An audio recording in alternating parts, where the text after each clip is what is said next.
If your Windows is indeed in need of a repair, such as a boot loop or something else, it should automatically go to this screen after booting several times. If you do need to go to automatic repair, you can do a hard reboot on your machine 3 times, and on the 3rd boot, it should be brought to this page saying Windows had trouble booting. The following tutorial should be the first thing that you try to fix Windows, then if it doesn't work, you can start to explore other options. Once here, you can either shut down or click Advanced Options.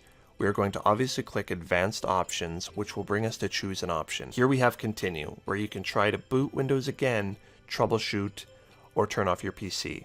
Clicking on Troubleshoot brings us to either reset your PC or Advanced Options again. Click Advanced Options, and now we have 6 repair methods. System Restore, go back to previous versions, System Image Recovery, Startup Repair, Command Prompt, and Startup Settings. All of these can be used to repair your Windows install in different ways, but ignore all the other BS right now other than Startup Repair.